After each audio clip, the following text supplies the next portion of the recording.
Dari kawasan Tenaga Baru 4 Malang, inilah 107,9 FM Suara Sangkakala, The Voice of Restoration.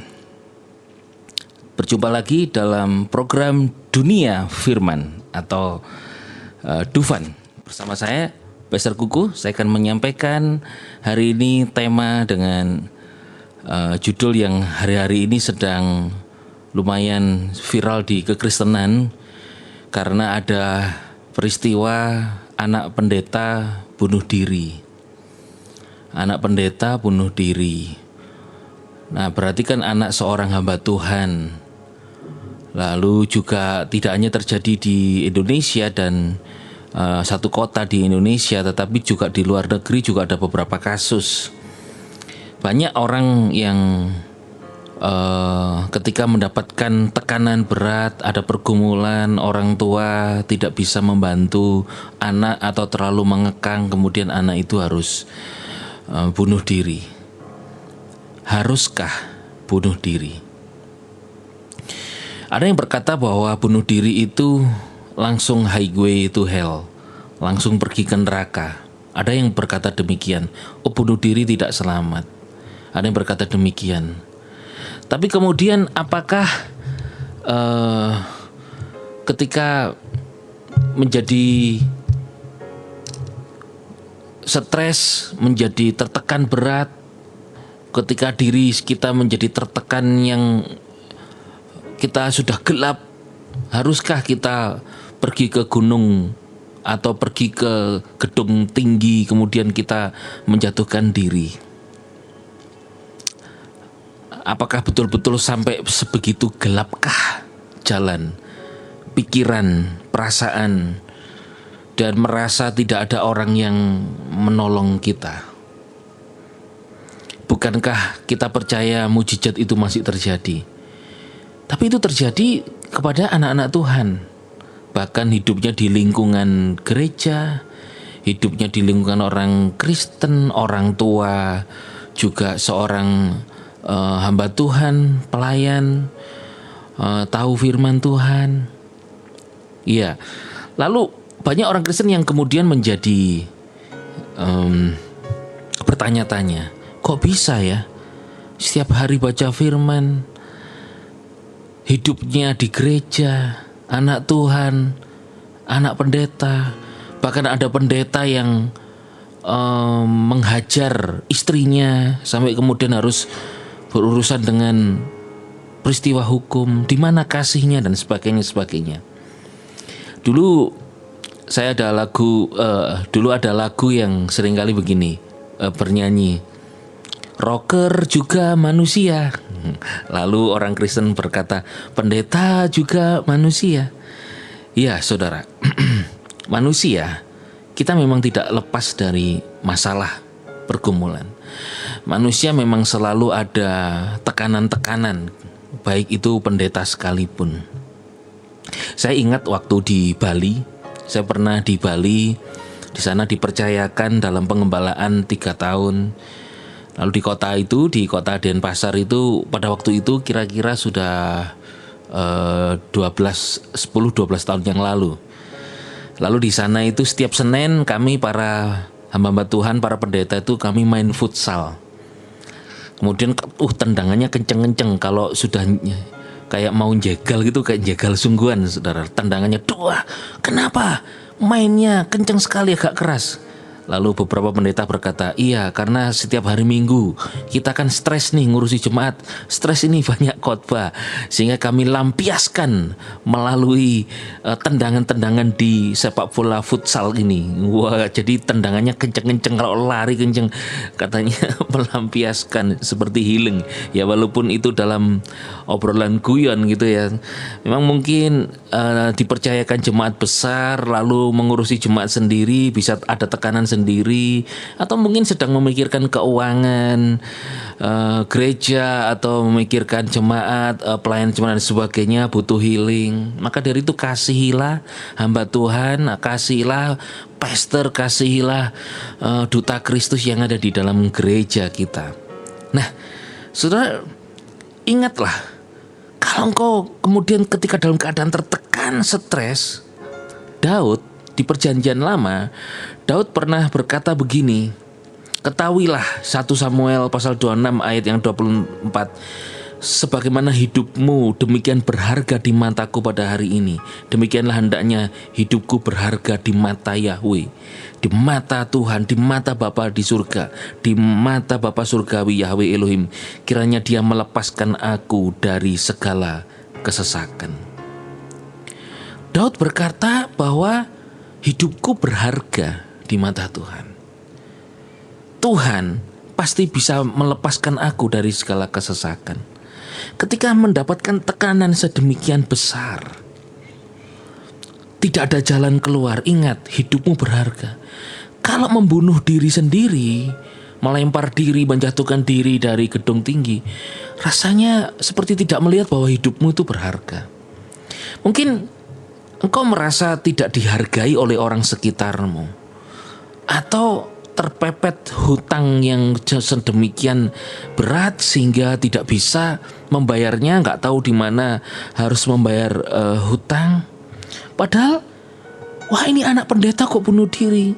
Padahal tahu firman, seorang janda tidak bisa bayar hutang, tiba-tiba mendapat mujizat, buli-buli minyak itu dituang tidak bisa berhenti mengalir dan akhirnya bisa dijual, bisa bayar hutang.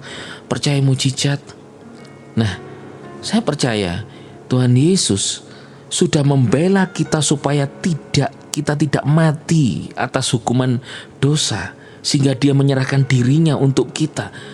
Tuhan di surga yang mulia menjadi manusia hanya untuk bela-belain saya dan saudara, karena kasih-Nya begitu besar.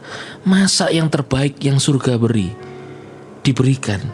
Saudara, seberat-beratnya masalahmu, haruskah engkau harus menyerahkan dirimu kepada satu perbuatan yang namanya bunuh diri? Hidupmu berharga. Seberapa besar sih harganya? Sebesar pengorbanan Yesus Kristus. Sangat berharga. Sangat berharga.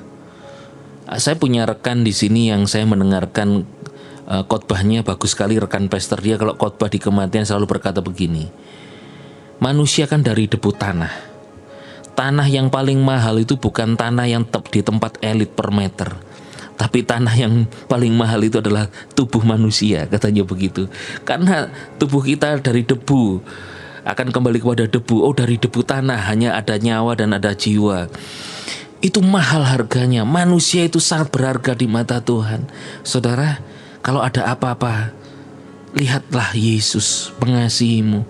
Engkau berharga di mata Tuhan, sehingga engkau dapat ketika menyadari Yesus Kristus, Tuhan pasti tidak tinggal diam. Dia dapat mempertahankan hidupmu. Ketika aku berada dalam kesesakan, Engkau mempertahankan hidupku ini. Tuhan mempertahankan hidupmu. Dalam kekekalan saja Tuhan mempertahankan hidupmu supaya engkau tidak alami kebinasaan kekal dengan menyelamatkanmu. Masa engkau ada masalah, engkau yang anak muda diputus pacar, engkau yang merasa tidak diperhatikan orang tua, engkau yang merasa sepertinya kok dibully teman-teman sekitar, engkau yang merasa kok dapat uang itu sulit, bayar hutang susah, engkau yang merasa sakit tidak sembuh-sembuh. Ingat, Tuhan Yesus itu peduli, dan tangan Tuhan tidak akan tinggal diam untuk membukakan jalan, menolong, menyembuhkan, mengurapi saudara. Hidupmu itu terlalu berharga. Daud saja berkata berharga ya. Lihat, sampai akhir hidupnya Daud tetap percaya Tuhan, tidak bunuh diri. Yang terakhir Ibrani 13 ayat 5 dikatakan, janganlah hidupmu dikuasai cinta uang, dan puaskanlah dengan apa yang engkau miliki. Sebab Dia berfirman, aku sekali-kali tidak akan pernah membiarkan engkau, dan aku sekali-kali tidak akan pernah meninggalkan engkau. Tidak akan pernah. Pasti ada mujizat, pasti ada pertolongan Tuhan. Sekali-kali Tuhan tidak pernah meninggalkan engkau. Tapi pastor, buktinya orang kalau tidak sekali-kali Tuhan tidak meninggalkan, kenapa orang itu ketika menjatuhkan diri dari lantai 50 bunuh diri kok Tuhan membiarkan dia jatuh dan mati, membiarkan bunuh diri. Ingat saudara, kita tidak tahu apa yang terjadi ketika orang itu menjatuhkan diri. Itu kan secara fisik, kemudian ketika jatuh, pecah, kemudian sudah tak tertolong lagi ya meninggal. Tapi percayalah, keselamatan yang Tuhan beri tidak akan pernah gagal menyelamatkan kita. Kematian Yesus di atas kayu salib tidak akan pernah gagal untuk menyelamatkan kita sempurna. Tapi buktinya dia mati bunuh diri, Pastor. Ya siapa tahu saudara, kita nggak tahu rencana Tuhan. Di detik-detik kematiannya mungkin Tuhan tolong dia untuk ingat Yesus, menyebut nama Yesus Juru Selamat, dan kemudian dia menyadari itu, bertobat. Tapi kemudian sudah, walaupun terlambat, akhirnya mati. Kita tidak tahu. Intinya jangan menghakimi orang yang bunuh diri itu selamat atau tidak. Karena di detik-detik kematiannya kita tidak tahu apa yang terjadi pribadinya bersama Yesus. Sehingga kita tidak mudah menghakimi, oh orang bunuh diri itu tidak selamat. Tapi sebelum saudara sampai berpikir terlalu jauh, engkau yang punya pergumulan seberat apapun, jangan memutuskan untuk bunuh diri. Hidupmu terlalu berharga di mata Tuhan, dan Tuhan sekali-kali tidak pernah dan tidak akan pernah meninggalkan engkau. Kemarin saya mengantarkan Bapak gembala saya ke imigrasi, dan sebetulnya ini saya saksikan karena mujizat. Itu ada satu syarat yang tidak bisa dipenuhi, yaitu harus ada KTP asli. Sebetulnya waktu saya ngurusi itu ditolak sama imigrasi, nggak bisa, mesti ada KTP asli. Ini fotokopi nggak bisa. Yang asli mana? Sebetulnya nggak bisa, terancam batal. Waduh, pas beliau lagi nggak enak badan, sudah di kantor imigrasi. Puji Tuhan, di dalam kejepit seperti itu. Wah, nanti kalau pulang lagi batal, bayar untuk paspor lagi. Tiba-tiba ada seseorang masuk gitu, kemudian berkata, nggak tahu dia ngomong apa, yang jelas saya cuma dengar samar-samar, itu bapaknya lagi sakit di luar, tolong gitu. Karena saya berkata gini, ini lagi nggak enak badan.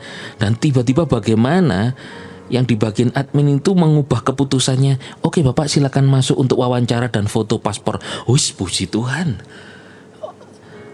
Itu saja terancam batal, nggak jadi. Kok tiba-tiba ada seseorang menolong dan kemudian bisa, padahal persyaratan kurang. Itu aja ditolong, ngalami pertolongan. Masa sih ada jalan buntu, haruskah bunuh diri? Haruskah menyerah? Jangan menyerah. Yesus itu loh tidak menyerah sampai dia harus hadapi siksaan, dicambuk, sampai dihina, ditolak, disangkal, ditusuk, dimahkotai duri. Toh berhasil juga dia membebaskan kita dari penghukuman dosa kekal. Yang kekal sudah dijamin. Masa kebutuhan sehari-hari kita, masakan kita memutuskan bunuh diri? Saya percaya Roh Kudus di dalam kita akan menolong kita untuk fokus kembali kepada Yesus, untuk melihat diri kita, ada Kristus di dalam kita. Oh, hidupku berharga di mata Tuhan. Sehingga akhirnya Tuhan memberikan hikmat untuk kita. Tuhan, aku percaya ada pertolongan. Pasti masih ada pertolongan Tuhan kok untukmu. Jadi, haruskah kita bunuh diri? Ada Yesus. Ada penyertaan Tuhan yang tidak pernah meninggalkan. Hidupmu terlalu berharga. Jangan sia-siakan pengorbanan Kristus hanya sekedar membawa diri, memutuskan untuk bunuh diri. Katakan bersama saya, aku orang yang hidup bersama Kristus. Aku bukan orang mati. Tuhan pasti akan menolongmu untuk membuat keputusan yang baik, untuk tidak melakukan sesuatu yang buruk. Karena hidupmu di dalam Tuhan itu baik-baik saja. Yesus HaMashiach, bless you.